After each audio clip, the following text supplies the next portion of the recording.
Ababaka mu kikolo eggwanga bagamba nti okusoma embalirira y'eggwanga kati gwafuuka mukolo ogusombola abanene mu gavumenti ne bamanya ensimbi ze bagenda okunyagula bwe ziri. Bagamba nti gavumenti efuddeyo okulaba ng'ensimbi z'omusolo nnyingi zibbiddwa nga gavumenti terina nteekateeka yonna ey'okuzza ensimbi zino. Kirowooza nti bino bya bajeti kintu kikulu nnyo mu Uganda oba mu Africa naddala mu Uganda kubanga gavumenti tebigoberera naddala pulezidenti tabigoberera kubanga ye asobola nga ye yandibadde ng'abeerako ekirungi naye asobola akola bajeti nga ya biliyoni obuwumbi n'akoza ssente ezo nga zandibadde akoza mwaka mulamba n'azikoza myezi 2. N'abantu abanoonyerezebwako emirundi egisinga be bantu abakola obunyazi obutongole okuzzaawo gavumenti eno. Emirundi mingi tulondodde nga busibira mu State House na ofisi ya President. Ekitegeeza nti President abumanyi obunyazi buno butwala nga nsonga nkulu okutuusa nga tweggyeko embeera eya gavumenti eyimirirawo ku bunyazi.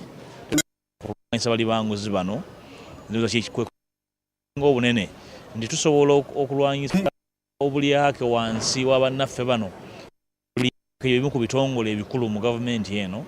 Wabula abantu bangi embalirira eno bagirinamu essuubi lingi nga bagamba egenda kukyusa eggwanga naddala okutondawo emirimu wamu n'okukulaakulanya ebyenfuna. Ndowooza ku luno gavumenti eneetuteerawo ssente eziwerako okumakitinga eggwanga lyaffe mu byobulambuzi.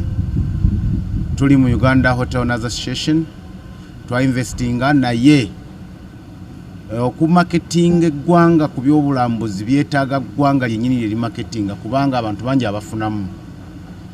Gavumenti efuna dola ziyingira, ab'ebisolo bafuna, ab'entambula bafuna, abalimi bafuna, abalunzi bafuna. Gavumenti yaffe ate bweyagala okukola ku by'okusoma n'okwongera ku bintu bya sayansi ne tekinologiya kubanga bye bivaamu okukola empiso okukola ebikwanso byetutanatuuka kwekolera wano mu Uganda ekintu ekitufuula nti tetunafuna mugaso mu katale kawamu. Kye nalisuubidde mu bajeti eno ekisooka gavumenti yali badde ekola nnyo ebintu ebiyamba abantu ng'amalwaliro, amasomero, amakubo, emisaala emirungi ku basomesa n'abasawo. Ekyokusatu gavumenti n'ekyusa mindset y'abantu nti buli maka agali mu Uganda amaka ago gabeeremu ekintu kye gakola ekireeta kasente. Kyokka bagamba nti embalirira egenda kubeera nnungi nnyo era nga bulijjo kyokka enteekateeka y'okugituukiriza yeyinza okubeeramu obuzibu. Kyensuubira kiri kimu, Pulezidenti agenda kuddamu atubulira ebigu, ajja tubuulira bulijjo byatubulira for the last 27 years, ajja tupromisinga eggulu ku nsi, ajja tukakasa nti agenda kukola miracle ekitasoboka kubanga nga tonnabagenda awo njala bannayuganda basooke bwebuuze. Pulezidenti yatugamba 10-point program nga yava mu nsiko eriwa, n'atugamba bonna bagaggawale, n'atugamba entandikwa, n'atugamba NADZ, n'atugamba Vision 2025, kati wayo ne Vision 2040. Tewali kipya bagenda kwogera boogezi olumala banywa kacyayi baddeyo maka gaabwe. Neefuna ebintu ebirime 10 byerowoozaako nti byegenda kati okugamba abantu okulima. Si kyekikulu kyokka. Ekikulu wanditeekeddwawo enkola gye bayita agricultural zoning.